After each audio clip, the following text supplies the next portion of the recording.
Researchers over in the Northeast have just poured 65,000 liters of sodium hydroxide into the Gulf of Maine in order to conduct a geoengineering project which they claim at least might combat climate change.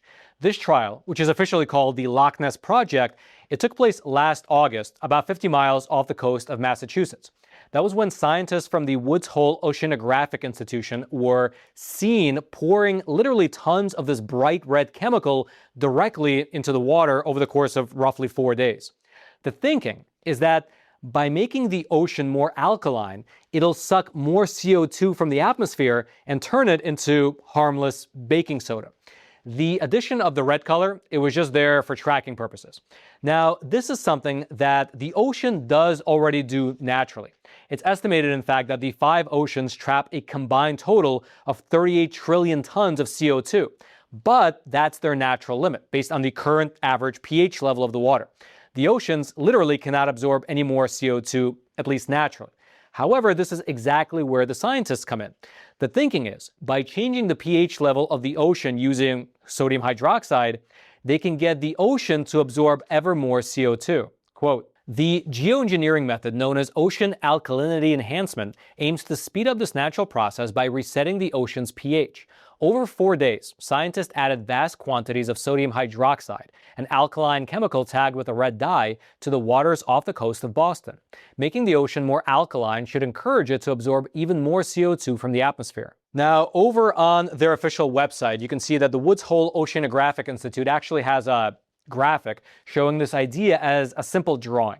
Essentially, in the past, they claim that the oceans were a lot more basic. However, with the addition of ever more CO2 from the atmosphere, the oceans began a process of absorbing the carbon dioxide from the air and becoming more and more acidic over time. However, through their alkalinity enhancement procedure, they can add sodium hydroxide to the ocean water, which will, at least in theory, lower the pH level while at the same time allowing ever more CO2 to be captured. And so that's the basic theory that they had going in. This institute, they then got approval from the EPA and conducted a test by pouring this chemical solution into the ocean roughly 50 miles off the coast of Massachusetts. During this test, they poured in enough of this chemical solution to change the pH of the water from 7.95 up to 8.3. And after doing so, they were able to measure, allegedly, 10 more tons of carbon entering the water immediately. Quote, "They then used cutting-edge technology, including autonomous gliders, long-range autonomous underwater vehicles, and shipboard sensors to track the spreading chemicals. Over the next few days, the scientists measured 10 tons of carbon entering the water as the pH increased from 7.95 to 8.3, matching pre-industrial levels. In the best-case scenario, the researchers estimate that the sodium hydroxide would absorb about 50 tons of carbon over the next year, equivalent to the average yearly emissions of 5 UK citizens." And this summary, by the way, it came to us from the Daily Mail publication, and so that's why they use the average yearly emissions of UK citizens as a measurement. But just for your general reference, the average US citizen has about 3 times higher CO2 emissions per capita compared to the UK counterparts, meaning the amount of chemicals that they were able to pour into the ocean over the course of those 4 days, it would absorb enough CO2 to offset a single US citizen, which in and of itself kind of exposes one of the major problems with this approach, which is the scalability question. The sheer amount of these chemicals that'll need to be used every year to make a measurable dent in global CO2 levels is enormous. Quote, "To scale up ocean alkalinity enhancement to a point where it could abate industrial CO2 emissions, billions of tons of sodium hydroxide would need to be dumped into the oceans every year." All right, just to pause here for a super quick moment, I'd like to introduce today's sponsor, Cowboy Colostrum. Look, it's the new year, and I know that many people, myself included, we're looking to finally fix some of those nagging problems in our lives. And so if you want to finally fix your gut, if you want to make your hair healthier and stronger, and if you want to add some fresh, natural glow to your skin in 2026, then you need to be adding colostrum to your daily routine. And Cowboy Colostrum, they offer the highest quality bovine colostrum that you can get here in the US. It's 100% American made from 100% American grass-fed cows. Now, if you've never heard of colostrum before, actually, I have mine here. This is the strawberry variety, and this is the chocolate, and I have the vanilla one kicking around here somewhere. It's great. Colostrum is basically is that very, very first milk that's made in the lead up to, as well as right after the calf is born. And then within a few days, the milk, it actually transitioned into normal milk. But for those very few days, it's this super nutrient dense and super antibody dense colostrum. And unlike other brands, Cowboy colostrum is true first day whole colostrum rich in bioactives like immunoglobulins and growth factors. And it's not processed, it's not stripped down, it's really just the real thing. It's whole, full fat, high in protein colostrum. And I will mention that if you're an animal lover like I am, you don't have to worry. They only collect the surplus colostrum from the mom after the baby calf had their fill. So check them out. Right now, they're offering a great deal to our viewers, 25% off your entire order. And so check them out. Just head on over to cowboycolostrum.com/Roman and use promo code Roman at checkouts to get 25% off. That's again, promo code Roman, ROMAN. And I'll also throw all their links. You can find them down in the description box below.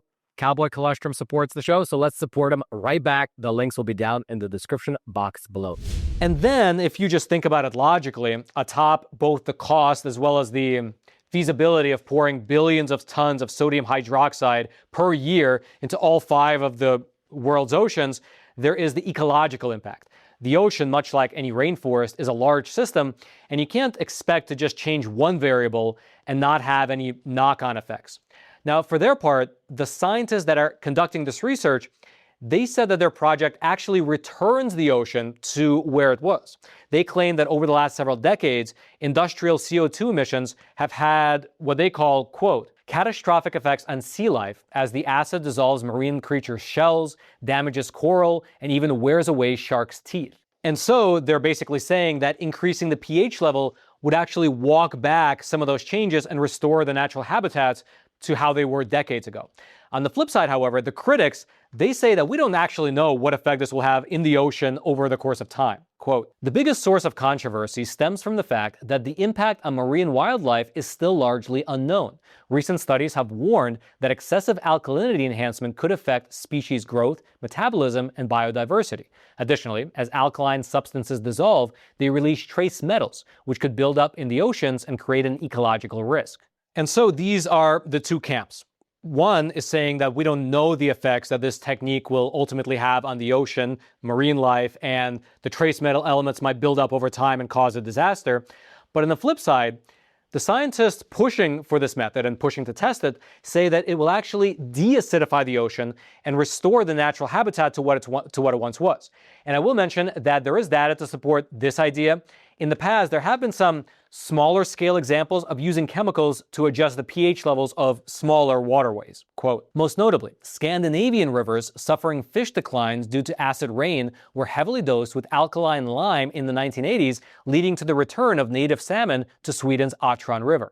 Also, for what it's worth, the latest test that took place over in the Gulf of Maine off the coast of Massachusetts, apparently it showed no immediate negative impact on the marine life that was tested. Quote, based on the biological and ecological impact data that we have collected and analyzed so far, there was no significant impact of the LOC-NESS field trial on the biological community using the metrics we measured. And just a fun fact, the LOC-NESS project is actually an acronym, and it stands for the Locking Ocean Carbon in the Northeast Shelf and Slope Project. And so there you have it. Another basically moonshot project to attempt to, I don't know, save the Earth and combat climate change. Leave your thoughts in the comments if you think that this is a good idea or if it's humans, again, trying to play God with the geoengineering project. Also smash those like and subscribe buttons so the video reaches ever more people via the YouTube algorithm. And also all of the research links, including the link to the study that was found on the website and sort of more of an explanation on how the project works, how the science behind it works. You can find that all down in the description box below. And then until next time, I'm your host, Roman from the Epoch Times. Stay informed, and most importantly, stay free.